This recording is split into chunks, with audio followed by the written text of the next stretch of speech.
दीवान जो कम्युनिटी वारा हिते दरबार असांजे लाल मंदिर में असां हिते नेम अनुसार डेली ईंदा आहियूं।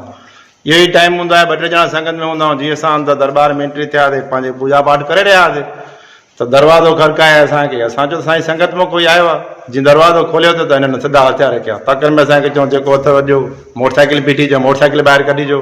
असां मोटरसाइकिल मथे विधोसीं पर मोटरसाइकिल में जिते हथ विधो तेसिताईं असांजे खीचन में जेके बि पैसा हुया 10-12 हज़ार तक़रीबन हुया, ईअं अंदाज़ो आहे उहे हुया।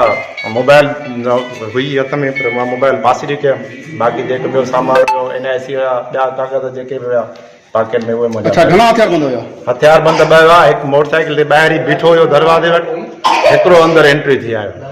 अच्छा, हथियार छा पिस्टल हथियार वॾो हुयो पर असां सुञाणो कोन कलेक्शन आहे या राइफल आहे इहा असां न सुञाणींदा आहियूं। हथियार वॾो हुयो, सिधो जेको उन्हनि कयो मुंहिंजे मथां वॾो हथियार।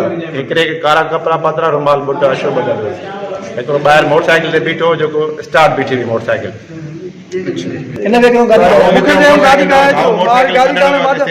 सिपाही न लाइ को मसलो थियो आहे गाड़ी का मां इन त मंदिर जे साम्हूं पुलिस बीठी हूंदी आहे?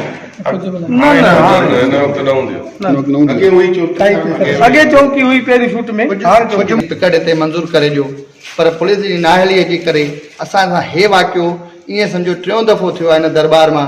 जेकर शेवादारी शेवा न करण अचनि, छा माना हिते पाण खे फुराइण लुटाइण अचनि था। असांखे ताफ़ो ॾिनो वञे, असांखे ॿियो कुझु बि न असां पुलिस खां घुरी रहिया आहियूं।